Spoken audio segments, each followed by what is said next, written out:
everybody. Back again for another conversation about AI. And this time I am joined by Louise. Robey is somebody that I've known for, it's going to be half a year now, I think. We first met doing a panel at a conference, and then we've done a couple more since. And we've always had a great time and a really interesting conversation about the wonders of AI and the impact on society, the impact on change, the impact on organizations. So today, hopefully, is going to be no different. It's going to be an amazing discussion. So, Lou, do you want to tell us a little bit about yourself? Thank you so much. I don't know. If I start telling you about myself, I will sound old. 4 decades, dare I say it, in business. Yeah, so I started off on an apprentice scheme. I was one of the first people to kick off my life on the youth training scheme, as it was known, back in 1983. For anyone listening, that makes me old, doesn't it?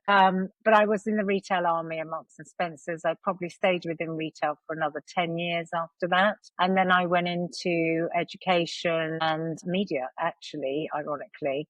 So I went from folding underwear to putting in EPOS and digital systems. So I've actually, interestingly, been involved in technology since the first day it came out. And it's really interesting when I think back, because you and I go to Sainsbury's all the time, or Tesco, or whatever supermarket you go to, and you naturally do the tills. I used to have to actually drag people's hands along the red line to know that they weren't going to burn themselves and have a barcode. So it is interesting that we're here to talk about where we are 4 decades on. So I grew up in the retail army, as I call it. I went on to have work in a small business, then my own business, and then I ended up at the BBC. And I spent 25 years at the BBC as a potted history, head of leadership development, head of BBC for Business, which was the commercial side, actually, which is now known as BBC Studios, where we used to make programs and turn them into training materials and sell them. And then head of leadership development, head of internal communications, and then head of change. And have been responsible for many, many different technology changes, actually, whilst continuing to be live on air. I think delivered the iPlayer, was one of the first team to deliver the iPlayer. So I think I've been fortunate in a very odd way, without being a technical soul at all, to actually be involved in some really historic and pivotal changes. And they were here to talk about AI. But even if we talk about the iPlayer, the concept of me talking to a presenter to tell them that people will be able to pause them, stop them, rewind them live. I just remember their eyes, being totally boggled about, what do you mean they can shut me up, but that sort of thing. So I have been very lucky to be involved in technology changes, probably for the best part of the last 20 years, if not more. And now I am freelance, and I am playing in the marketplace, as you well know, because we keep ending up on panels together. So what am I? I don't know. I'm a keynote speaker, podcaster. I've just stepped away from helping a business grow, actually. I was brought into Women in Change as the Managing Director of Women in Change, and I was brought in to elevate it and to take it global, which I did. And it's a private networking club for women in business to be elevated into, hopefully, very senior positions. So where I am now is I'm out in the big bad world talking to you, Ash. Well, hopefully it's not as big and as bad as you make it out to be talking to me. I'm sure it's not. So the key word there is change. And we've spoken about change on different panels, and you've been involved in organizations that are going through change, or maybe you're driving that change. If we start macro, we start to think about society, and we start to think about AI, most broad impact sense. So we have something that in the last couple of years has started to feel to a lot of people like machines are capable of doing some of the things that knowledge workers do. And that's having a ripple effect on how people feel, how people function, and how people treat this particular technology transformation. So how is AI fundamentally changing how people are functioning, how society is functioning, how organizations are functioning, and how people adapt to that change? It's a great question, and I think it's one that, interestingly, I think there's not one organization now that can escape this question.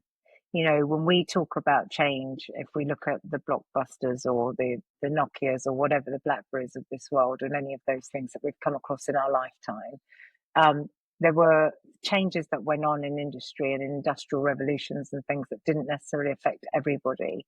This one affects everybody. And what I find really interesting is how many places are not grasping the fact that it affects everyone. So if we take the education system just as an example, they are way behind the curve. I just saw a wonderful podcast this week that Stephen Bartlett was banging on about the fact that schools are probably the highest, educational side is the highest behind what's happening in the AI and change revolution, the industrial revolution of AI. So that's one area that's quite worrying because these are future generations.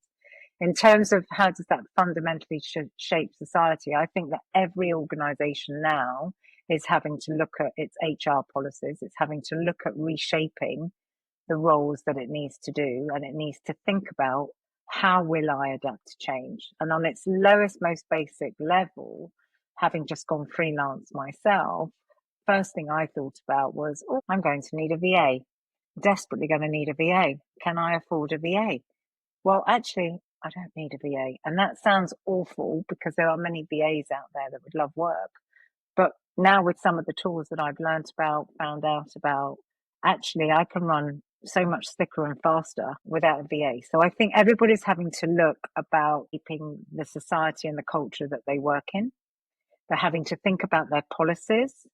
They're having to think about the culture that they want to drive in their organizations. And the fact that we have a career for life now, we are having to adapt. We are working longer. I'm a woman who's not going to get her pension till I'm 67 now. I can't retire at 50. That was the goal. I'm way past that, by the way, but I can't retire, haven't retired. If anything, looking at going up. So people have to now start to change their mindset and their thinking about the type of career they might want, and it won't be there. So they're going to have to constantly adapt. That's interesting. And there are a couple of points. So first of all, I'm going to go out of my way deliberately to disagree with Stephen Bartlett. Okay, that's fine. One of the things that I did this week was a very first thing that I've never done this before, but my sister is a science teacher in a secondary school, and they were having a careers fair, and she asked me would I come along and talk about artificial intelligence. And so I had a stand and I had kids coming up to me with questions, and a lot of these kids were doing diverse things. So some of them were doing computer science, some were doing technology, some were in the arts and humanities, performing arts, drama, creative kind of people. And the whole spectrum, it doesn't matter where these kids were coming from in terms of their subject backgrounds, they all had insightful questions. What kinds of jobs are going to be at risk from AI? How do we know if we can trust what's coming out of AI? What are the longer term impacts on society? And these were kids. I say kids, these are, I guess, year 10, 12 kind of children. I have no idea how old that is. I'm going to say 14, 16, something like Year that. 12? No, it's But older. the Year 12. insight, but my point is the insightful questions they were coming out with, and they were doing some of this stuff in their computer science classes as well. They were thinking about coding. They were looking at different coding languages and, C# and HTML or JavaScript, all of these things. So just from that one example, my perspective on what you said, that education and schools are behind, I would say I've worked in a lot of corporations where the people are not asking those questions. People are not learning the coding languages. People are not looking at automations in the way that these kids were. Now, I'm not saying by any means that that's indicative of the entire schooling system, nor am I saying that my experience is indicative of the entirety of the corporate landscape. But the example made me pause and made me think, well, how behind are they really? Because they do have curiosity, they have intellect, and they have the willingness to go off and do things. So a little Well, bit of balance, I think. I think there is balance, of course, in anything that we say, and I wasn't necessarily saying that the whole education system is behind, but I think, well, I'll give you an example of why I think I can challenge you on this. Because I last week did a keynote at 3 universities. I was beamed out across 3 universities, right? And this was the learning and development department that was beaming me out across these 3 universities. I won't say what they are because I think for the sake of this podcast, it's not fair. And the first question I asked them is, how many of you think that you're going to have the same career for the rest of your life? 100% of the people put their hands up in the rooms, right? I was staggered. right? I then went on to ask the second question. The second question was, how many of you think that your plan won't go to plan and that you might have to rethink the career that you're going to have? Only 2% of that population put their Wow. hand up. The third question was, how much do you think AI is going to change the demographic? Nobody actually knew how to answer it. So the reason why I say that is because I think to your point, which I think is really valid, I think the next generation coming up, the generations after them, are far more ahead of the likes of me in particular. I'm not going to say you because you live in this world, but the generalist, as I call myself, right? They are far more ahead. My daughter used to edit her whole day, film it, and edit it on the way home on the bus. And I'd watch a video of what she did for the day, right? I didn't have editing skills at her age to be able to do that. And Yeah. she's just learned that because she has a Mac or whatever. Yeah. So I think there are certain things that the kids are really, really advanced in. What I don't think people have grasped is that we don't yet know what we don't yet know. And we don't know what types of roles we yet need. If you take someone like the Ocados of this world, they know they can pick your shopping 10 times faster with a robot than they can with me. So there's no point having me. So when we look at society and we look at what we need to do, there's going to be a whole group of people that won't necessarily have the jobs that they think that they're going to have growing up. They're not going to be Yeah. there.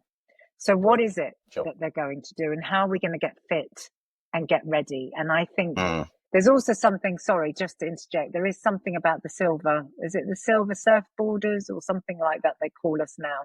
But that 50 to 70, or maybe even 50 to 80, because we're living longer, right? We are actually embracing change at a faster rate than some of our 30 and 40-year-olds. We are embracing technology at a much faster rate because we recognize that if we don't have a future. So that's the other side of it. So it's interesting, isn't it? Because it affects different people in different ways. Absolutely.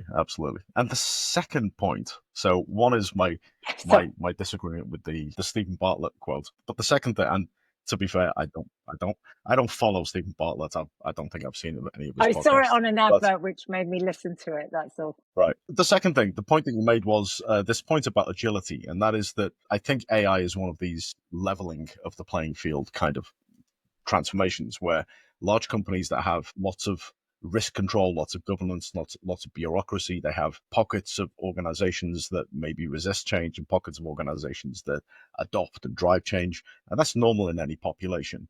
When you have a small business, like we're talking, businesses of 1, 2, 10 people, you can be way more agile and you can incorporate a lot of this stuff to maximize your throughput and your output and your processes and your effectiveness and your value chain in a way that bigger businesses potentially can't. So this agility point, I think, is something that is potentially a game changer, because I was, whatever platform I was looking at, it might have been Insta, I don't know, but it was going through like Midjourney.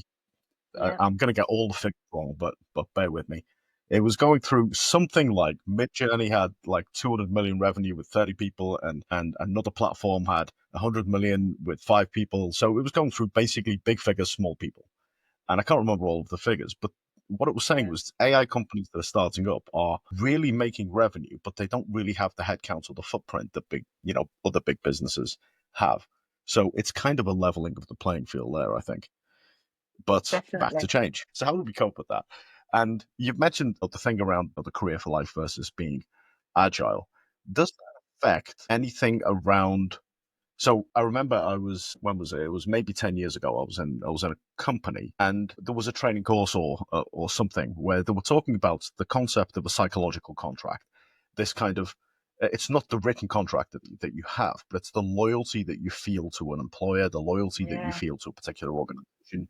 You want to be there for a particular amount of time. And that's to some degree driven by some of the societal pressures around, well, you want to be in a certain place in your life at a certain point. Things like mortality and fertility rates and replacement and universal basic income all drive people to go and work for particular reasons. And therefore, they have loyalty in terms of stability and all of this stuff. That's quite a lot of, stuff, human factors that effectively may change in this new paradigm. So how are you seeing these kinds of things change, and what should we be doing about these things? So thank you for that. First of all, I think they are changing drastically. In fact, at our last conference where you were on the panel, we actually did two sessions on the changing face of HR and the unretiring, you know, how to unretire. Because if you haven't got a growth strategy, if you haven't got an age strategy, you haven't got a growth strategy. I think that's what Lindsay Simpson left everybody thinking. So to try and break that down, I think that what's really interesting about the generations that are coming in now is, so take someone like me, you go into Marks and Spencer's, age 16, the general view of the world at my time of my life in the 80s was you absolutely would never leave. And if you did leave, you probably had to go back, which, by the way, I did, because nobody would employ you because they just assumed you were sacked. Okay, you took a job for life, and in return, you got a whopping great big pension. At the end of it, you got a lovely, stable career, and you knew where you were. You could get your mortgage and all those lovely things. And sick leave, maternity leave, whatever leave, you ended up having it. The world's changed, and now what we're seeing, and in fact we're talking about it at the summit that I'm putting on next week, which is March 27th, depending on when this goes out, but there will be some recordings people can watch back if just by chance they've missed it on the podcast. But what I will say is that the difference now is, first of all, the generations that are coming in don't see life like that. So they see it as a means to an end, and employers therefore don't give the benefits. And also, we're not in a world where we can offer the benefits that we used to offer. You know, discounted mortgages, health insurance, pensions, etc., etc. It doesn't work like that anymore. So, by not having the benefits to buy into, you therefore don't get the loyalty. In fact, I had this conversation with a girlfriend the other day who told me that her daughter had taken a job knowing that she was going to leave the country in 6 months and move to Canada. Well, the cost of the employer is huge, really unfair. But her view was, well, I got the job, I'll just do it for as long as I want to. And I think that's what we're seeing. I think the other thing we're seeing is that people will really look at your purpose when they come and join you now. So it's really about, what's your purpose in the world? How are you looking at the world? How are you making an impact in the world, socially, environmentally, sustainably? All of these things, again, are about the intergenerational differences that we are seeing in the workplace. And then layered on top, you know, dare I use the word D&I, because at the moment it seems to be a dirty word, and I can't bear that it is, but I really can't bear that it is, because it will be terribly sad to see so much of it undone. But that sense of, have I got that lens? Am I making sure that I'm inclusive in everything that I do at work as well? So we don't get the loyalty, therefore we don't give the loyalty. We don't pay people as well. We have 0-hour contracts. It's tough. And if you get some of that, then you generally, like, the law firms will give you a lot of those things, for example, but then you never go home. You don't have a life. You sign up for, you sign up for life to be working big time. Yeah. I mean, I go back and forth on some of this stuff because I've worked for big, small, and in the middle companies throughout my career. And it's one of those things that there are necessities of life. You know, why do you need the job? You need the job to pay your bills, to pay your mortgage, you know. And you go to an interview and usually you'll be asked, well, why do you want to work for us? And you're expected probably to say, because the values of your company are so amazing that they really resonate with how I personally feel on something. But it's almost a dirty word to say, well, no, I want a job so I can make money to go and live my life.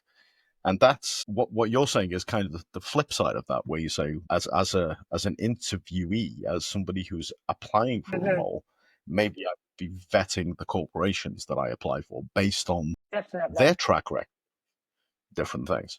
So that's quite a shift in terms of the power dynamic that maybe also shifts back and forth depending on what the economic conditions are. So if the job market is suppressed, then the balance of power is over with the employer. If it's the other way, then the balance of power is with the candidate. So I think at the moment, the balance of power. Sorry, Ash, I'm so sorry there's a delay. I apologize. Do you want to finish your sentence? My apologies. I expect it to go back and forth, is what I was going to say. Go for it. Yeah, no, I think that's right. But I also do feel, when I grew up, I'm still growing up, but as I grow up, there was a sense of, you only do your traveling and all, go see the world and all of that malarkey when you retire. then you have this bucket list and you hare around the world for 2 or 3 years, and then you come back and think, right, done that, now what? And there's that whole third generation of life, which is not for this podcast, but that's a whole other thing, right? But my point is that I think that the way certainly my kids think, I don't have to do what you did. I can work a bit, I can play a bit, I can travel. I've just had a VA. I know I said I didn't have a VA. In my last place that I worked at Women in Change, we had a VA that literally sat with a backpack on her back, traveled around the world and did all of our administration. And that's how she funded her trip around the world, which is good luck to her, and worked for us most of the time. Not all the time, but most of the time. So, but that was, I'll take the job, but I'm going around the world, and I might sit in an airport one day on a conference call. I couldn't have done that growing up. Yeah, if I said I might sit in an airport before my plane takes off. So that's the difference now. That's what we're seeing. And I think values, which we haven't spoken about, sorry, but I do think values really play a part in all this as well. So on the values point, because values are a reflection. I touched on values. Well, I did quite a lot of values when I was doing my PhD, and the values are a reflection of conditions. So you can have attitudes and you can have values which are slightly different. Now, you would expect to some degree that these are affected by the problems that a society faces. So the problems that a society might face economically, or in terms of jobs, or in terms of hunger and poverty and all of these things, might eventually lead to a change in the value set.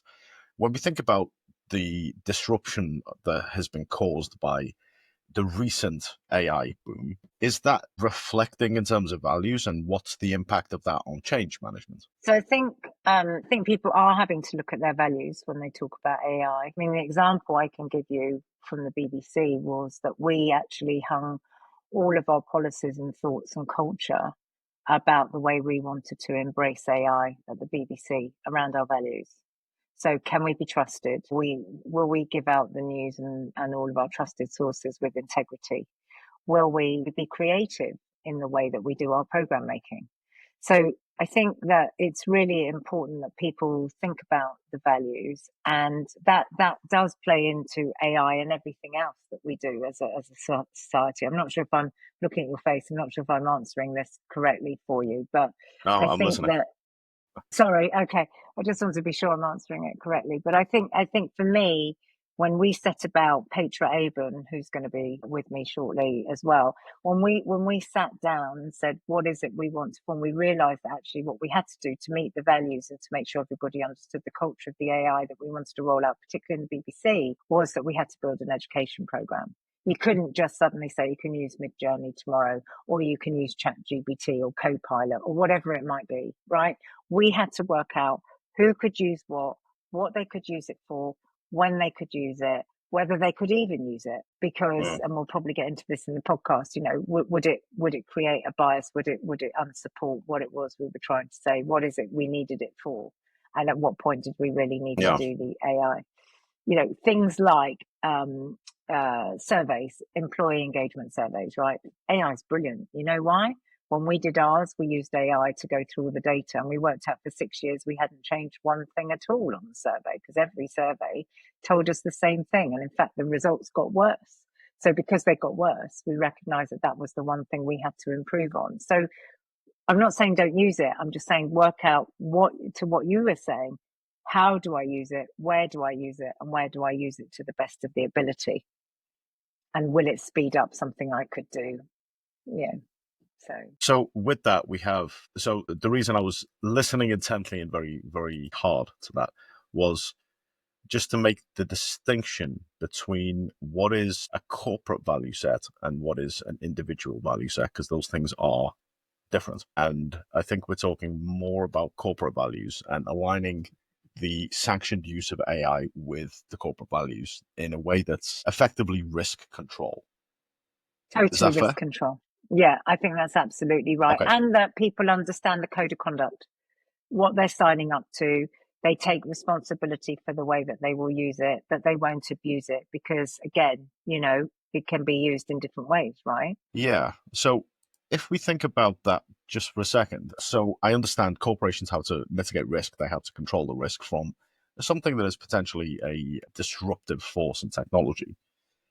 there's always a balance between education developing skills, allowing the freedom to innovate and the freedom to play, and the risk control of the business. And separate to that balance between those two things, there's also a societal kind of imperative that people should have the skills to move the economy forward. And all of these things, to some degree, will hinge on values and economics and jobs and all of the things that we've discussed. But when a corporation is being restrictive around the things that it is applying, is that if we take a change management lens, for example, if a company wants to transform and they want to be the best in their market, they want to have a competitive advantage, they want to have the skills for the future, is there some kind of hindrance if you lock everything down and you say, only sanctioned use and only the way that we use it? I understand the values point and the risk Yeah, I mean, control, I think, but yeah, is it yeah, I short-sighted? mean, yeah. I think it depends on what it's about. So one might argue it is short-sighted generally. I mean, generally it's like all these things, right? You tell a child not to put their finger on the stove because they might get burnt, so they put their finger on the stove. So if you tell somebody that they can't use something, they immediately want to use it. If you then go out as a change manager and say, on Wednesday, you now need to use this as part of your role, most people will resist you because that's change management. That's the reality, right? If I said don't put anything at all on the internal intranet ever, you could be sure that everything would be put on the internal intranet always. So this is just life. This is just change. So you have to look to explain it. So to your point, if you're not going to allow somebody to do something for whatever reason it is, you must explain why. So a really good example was that we said to everybody when I was in my role at the BBC was that they didn't want us to use TikTok. We didn't actually explain to people why they shouldn't use TikTok. We never gave them the reasons as to why they couldn't use TikTok. So people buck against the change, people do things that they shouldn't do. The main reason we didn't want people to do TikTok is because it would reveal sources for programs and it would reveal, particularly investigative journalism. You would be able to be co-located, outed, and before you know it, on some dark web before the program was even aired. But we don't tell people that, right? If you tell people that and treat them like adults, really intelligent people, they wouldn't do it.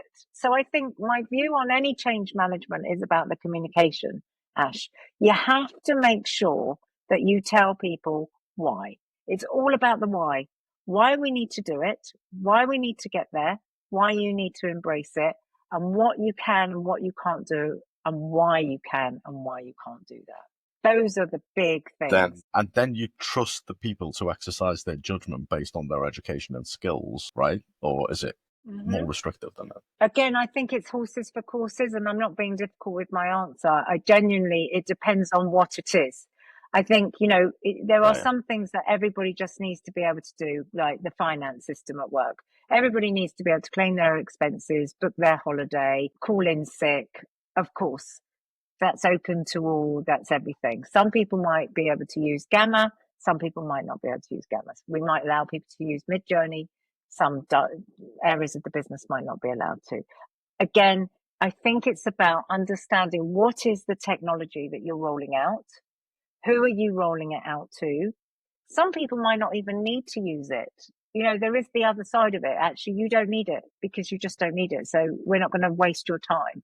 So for me, when I go about any new program, any new technology, anything that it is, you have to do an impact analysis and you have to work out who is it for, what is it for, what will it enhance, what might be, you might even have some sort of, interim plan because it may not be for all at the same time, or some people may have to come to it sooner rather than later. Some people might have to dual run. When we moved 7 buildings into one building, we had 2 6 o'clock news studios, we had 2 10 o'clock news studios, etc.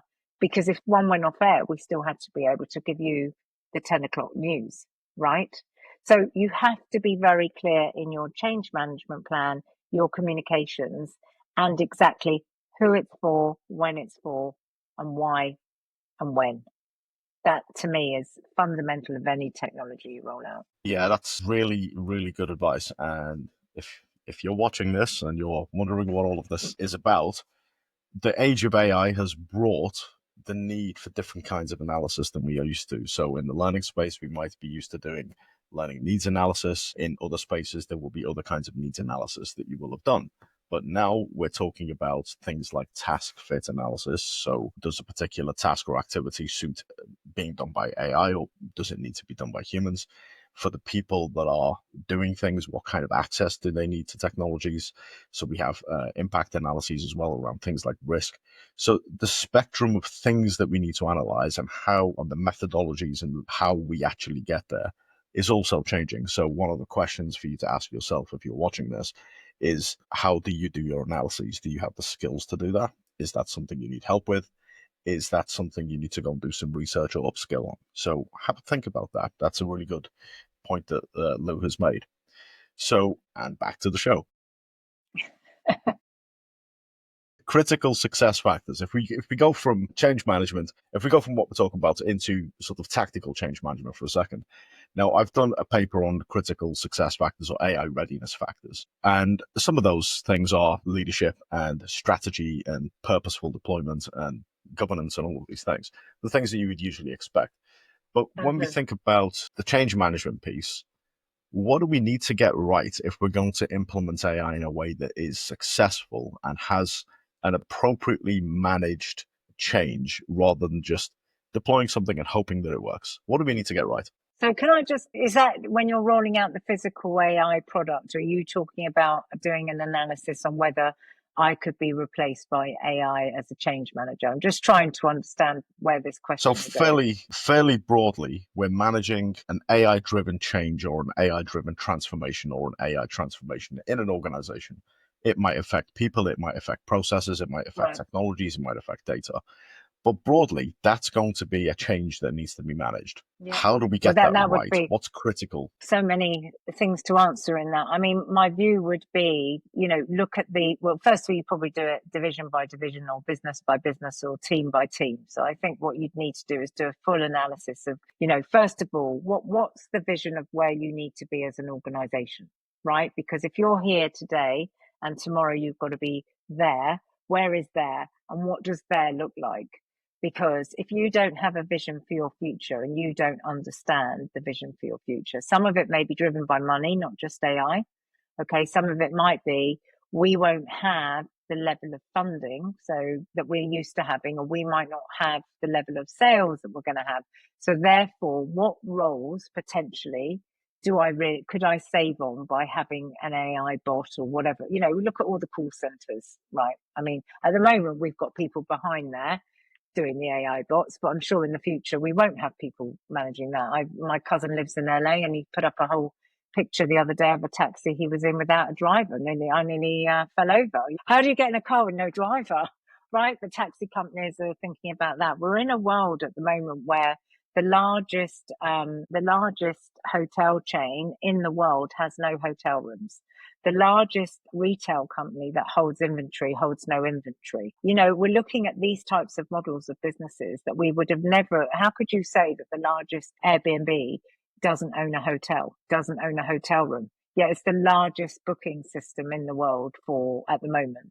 So the business models are changing. So you have to look at, what's your business model today? What's your business model tomorrow going to be? Therefore, what does that look like? Right from what you've said, how much will I get? How do I increase my sales with less people? That has got to be something, unfortunately, whether we like it or not, AI is driving. Or how can I re-engineer my business processes in such a way, for example, data. How many data managers have you known in your time, right? I can't imagine how many we'll know 10 years from now. And I'm sorry about that. I really, if anyone listening to this that's a data manager, right? Because AI is fantastic for crunching data. So what is it within your business model, in your operating model? That's what you would look at. What is it within your business and operating model that you think doesn't need some human intervention, or can help the human intervention be sped up? So there might be 10 of me, you might only need 5 of me, and some layer of AI overlaying. So a training needs analysis. Let me just give you one example. Jane Caddick, who I know really well, who used to be the head of change at Twinings, she found a piece of technology, I can't remember the name of it, forgive me, that would actually do all the analysis of how to roll out her ERP project. And not only that, it would work out every single role and how much training each person would need and when they would need it. That sped up her project by over a third of the time in order to deliver a piece of software. So you add that to the savings that they've made, not just on the project, but on the time and the people. That's where you can apply a similar system to everything else that I've just mentioned. Yeah, and just again, slight deviation for the people who are listening, that if you're going to be doing something like that, Lou has made it sound very simple, but the kinds of things you would need to think about are, well, if you are going to do something like that, that does tell you who needs what training when based on their roles, automatically there's a data dependency, and it means that you need to have your role data and who's in your workforce and your employee data, and all of that stuff needs to be in place before you can then action some kind of automation or some kind of AI to that. So good data hygiene, good data management, and good data literacy is absolutely vital in this day and age. And actually, Ash, I can't agree with you more on that, because one of the biggest fails of most projects is the lack of data, clean data. And every project I've been on to date, we have cleaned the data. Every single project, we've had to clean the data, start again, and reproduce the data. And what the most heart-wrenching thing for me as a change manager has been is when I go back to a project 3 or 4 years later, the data's dirty again. You know, it's unclean because we just haven't maintained it properly. I mean, honest to God, it's just frightening how we don't consider data to be our primary source of intelligence. And I think, and the reason why I concur with you so much is because data's never been more important than it is today, in my view. Yeah. Because whatever you feed the AI is going to give you the answer. Absolutely. I'm going to say something now, and everybody who's watching this, who's ever worked with me, is going to feel personally attacked, right? I'm not aiming at this at anybody in particular. So if this is you, right, be assured it's more than just you. But I've worked on so many projects across every sector, across every type of industry, big company, small company. And you look at your data. Where's your data? How do we find it out? And it's in Excel spreadsheets. Different people have got them at different drives, and nobody really has a coherent picture of everything. Yep. And this is something that is so common that it almost makes me doubt Excel, right? That's how common it is. The ubiquity of Excel.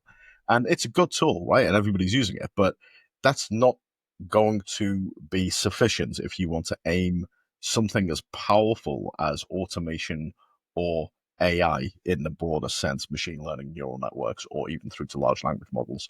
If you want to aim something like that at your data, then lots of disparate Excels is going to be the first thing you're going to need to tackle to have a unified kind of data picture. So not a personal attack. No, but I would also say exactly, have I just lost you? I would also say exactly the same thing. Sorry, apologies. Somebody's trying to call me. I would say exactly the same thing. I think data is key to the success of most projects. And you talked about it from, you know, I haven't done projects without business analysts. And we haven't really talked about this, but really looking at the as is state of play to the to be state of play. And again, I know I'm simplifying everything because we're on a podcast and we could talk about every detail massively. But that whole sense of taking it from where am I today to where do I want to be in the future is huge. And the journey and the map, the roadmap, so to speak, to get you there is enormous. And that's why we talk about what's the plan today, what's the mitigations, what are your milestones. We haven't really talked about all that, but all of that is intertwined with the overall roadmap to success. Yeah. So let's one eye on time. If we jump to this kind of takeaway point, right? Because what we're talking about is, if I take the classical consulting view of this, current state, future state, roadmap, how do you get there? Maybe some gap analysis and things like that along the way, some market landscaping. That would be a fairly typical project. Mm-hmm. So if we take, and that's what you're describing as well, if we take that kind of approach, we have kind of 3 or 4 obvious questions that come from that in terms of takeaways for people who might be listening to this. So the first one would be, if I'm a leader and I'm new to AI driven change, what do I need to know? What are the skills that I need? How should I approach this? So I think there's a whole piece of work in this, because most leaders don't go into organizations in any form to be a change leader or to own or to do change. They go in because they want to do the job that they want to do, whether they want to be an editor of a radio station, whether they want to run an accountancy firm, whatever it might be. They go in to do the job that they grew up or that they have, educated themselves for, to be able to do it. And right now, I think what all leaders really need to understand, and what everyone needs to understand, but particularly in leadership, is that you all play a role, huge role now, in driving your organizations or your small businesses, whatever they are, forward. And therefore, you have to be a leader that understands change. You also have to understand, Ash, that change is getting faster. We're at the slowest, I believe, that we've ever been, and it's going to go up exponentially, 20-20-fold. So you have to understand the basic concepts and the basic ways that you have to embrace change, understanding your vision, understanding resistance, understanding why you need to have an engagement model, why you need to work with stakeholders, why you need to network, why you need to understand other parts of your business that may not interest you or that you care about. Because if you don't get on that bus, and if you don't stay on that bus with everyone to understand where it's going, you will fall over and you will fail. So it is every leader's responsibility now to be able to be a change agent, and they have to understand what it means to deliver change. And certainly, and again, I'm sorry to hark back to the BBC, but I just spent 25 of my years there. Before I left the BBC, and I know it's still running thanks to some colleagues of mine, we actually set about putting in a Leaders Through Change program for all leaders in the BBC. So almost like the GCSE of leading through change, because all these people had to know how to take the BBC forward so that it will survive its future, because there's a lot hanging in the balance, particularly being publicly funded. And they need to understand, when I suddenly say, Ash, I need £50,000 of your budget this month for Radio 1, sorry, I know that you don't really want to give me £50,000, but that's where we're going to put our money.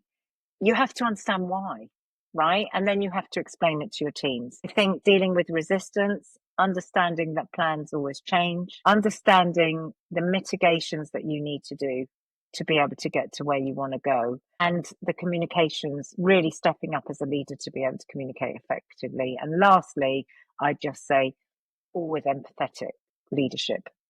Empathy, we don't talk about it enough, but really listening, hearing, working with your teams, get them to come and help you. You don't have to solve the world on your own.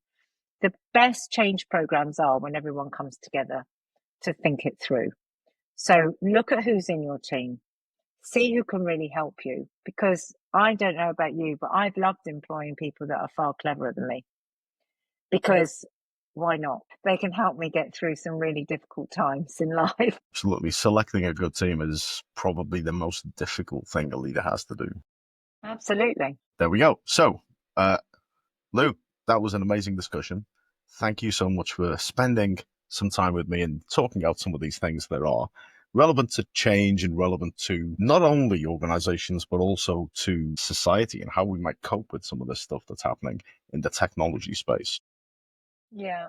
So, And one of the things that I think we should just yeah, end on, because I think it's so relevant, right? Because we've talked about the whole spectrum of how do you do it, what do you look for, where do you go, how might you manage it.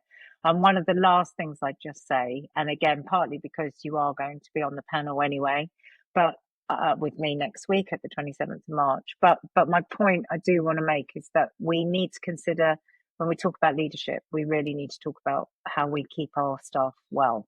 We're in a very, very connected, challenging environment right now. And I think well-being and keeping your own well-being as well as everybody else's is paramount. And I'm sure there's a whole other podcast, which I'm not going to go into for that, but I would just like to end that every leader has a responsibility to its team's well-being in all of that change, and it's a balance. it is. I think employee well-being, societal well-being, anxiety, and all of these other things that come from this are very deep topics that I think we need another session on. So let's maybe do that, get that in the diary. But anyway, so Lou, thank you very much. And Thank you. for those watching, if you're watching on YouTube, don't forget to like, subscribe, etc.